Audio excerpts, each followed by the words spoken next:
Ano na, opo. Ano po tayo sa office, sa clinic o office ni Doc Alice. Doc, paano ka nagsimula? Actually, Nilang ganito. this is our showroom para dun sa mga gustong mag-open ng salon, gusto mag-open ng aesthetic clinic, gusto mag-open ng nail spa. So, dito nagpupunta yung mga student. Okay? It all started year 1995. I opened my first branch sa Mandaluyong yung salon and spa. And then, year 2015, kinuha ko ng DOH to train. Siguro naman ako ng human anatomy with the DOH. And then, kinuha na rin ako ng TESDA. So, nung dumating sa Pilipinas, yung semi-permanent makeup, yung mga kaming Pinoy na unang-unang nag-aral ng semi-permanent makeup. It so happened na yung limang yun, mga kumpare ko.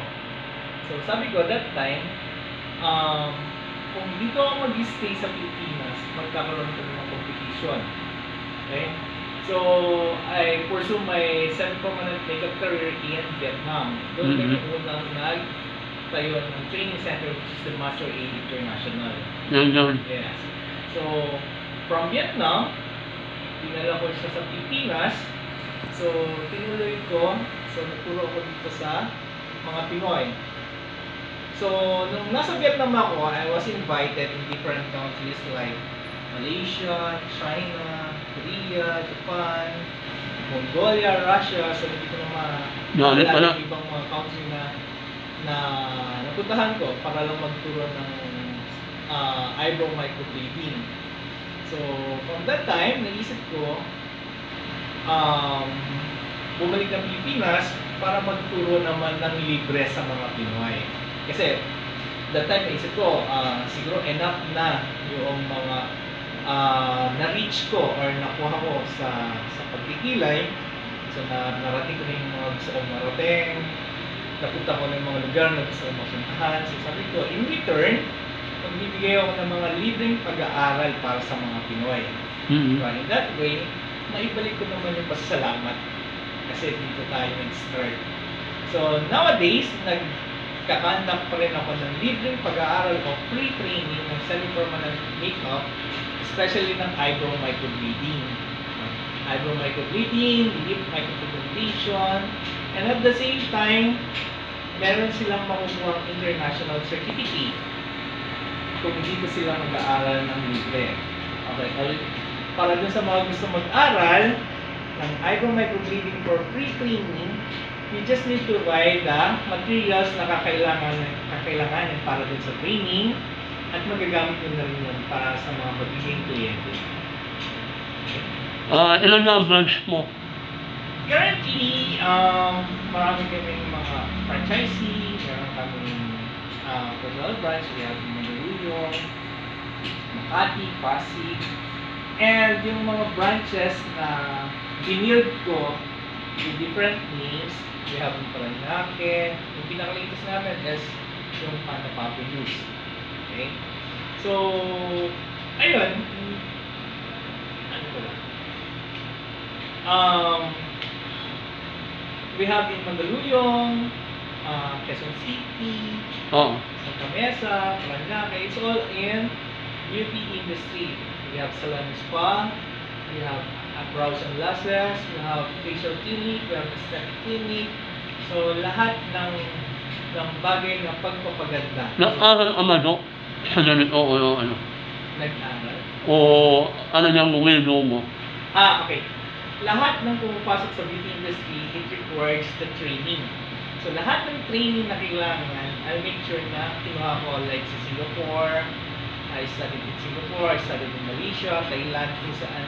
Sa tingin ko, maganda yung training nila. Bago ko nila dito sa Pilipinas. Yung removal ng mga tattoo? Yung mga...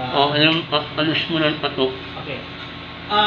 Tattoo removal, it was 2000. It was introduced to us year 2000. Paano kung malaki siya? Makaalis mo yun?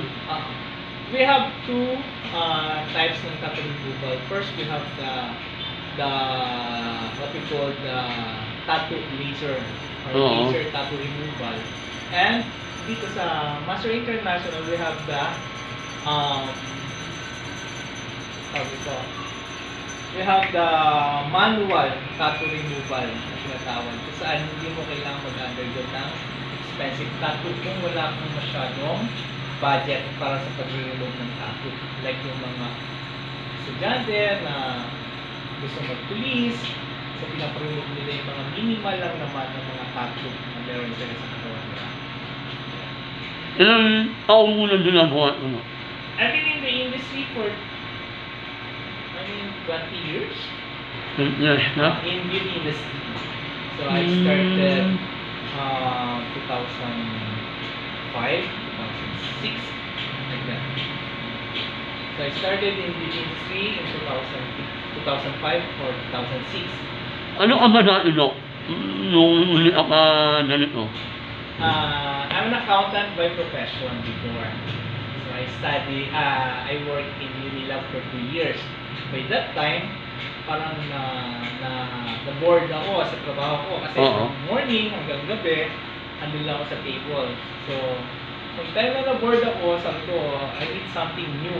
So, I studied aesthetics sa Singapore. Doon na nagsimula na mapasok ako sa beauty industry. Kasi from accountant to aesthetics, parang magkaiba sila ng linya. May mga artist ka ng nanuwan? Currently, meron naman, kaya lang hindi natin pwedeng sabihin yung mga pangalan nila eh. Pwede naman. Ano naman malay mo yung mga viewers natin? Huwag na lang yung direct. Ayaw mo. Ano pa, sa kanilin ganito, di ba sabi mo yung iba walang bayan, hindi anak pa pamayan. Okay. Kumikita ka ba? Eyebrow microblading, I have 3 reasons kung bakit ako gumagawa. Oo. Kasi maraming mga tao na gumagawa just because of money. May mga taong gumagawa dahil ito talaga yung passion nila. So ako, in my case, I do eyebrow microblading for 3 reasons. First, kasi I teach microblading. So kailangan ipakita ko sa mga estudyante ko kung paano yung proper procedure ng paggawa ng kilay. Para at least makita nila na ganun pala yung tamang gawin. Secondly, gumagawa ko ng kilay para din sa mga pasyente na may alopecia. Kasi, for all you know, What may alopecia? Alopecia yun yung mga taong may problema sa buhok or hindi na tinutubuan ng buhok. Parang nakakalbo. Parang nakakalbo na, so nawawala ng kilay. Oo. So, for all you know, semi-permanent makeup is specially created for medical purposes talaga. Okay? So, nakakuha lang ng opportunity yung mga beauty enthusiasts na pagkakitaan. Opo. Kasi nga, hindi lang naman porket merong medical condition, ay hindi mo na kailangan ng semi-permanent makeup. Like, eyebrow microblading is specially made para din sa mga taong walang kilay na may mga alopecia. So, for them, parang to thank them, dahil nga nagkaroon ako ng opportunity na makapunta sa iba-ibang lugar, makapunta ng pera, so yun yung way ko na mabigyan sila ng libreng kilay.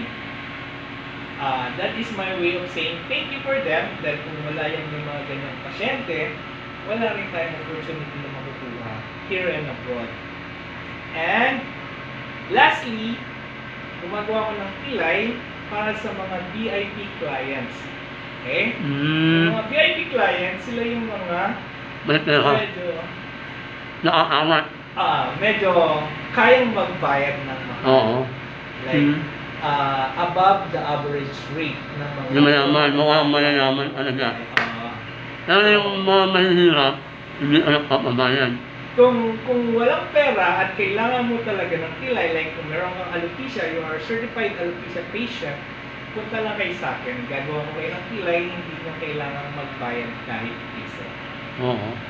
Kasi nila, magpa-part 2 po tayo, gawa ng aabot na po tayo ng 10 minutes. Aabot tayo? Oo. Hindi po na, sandali lang po.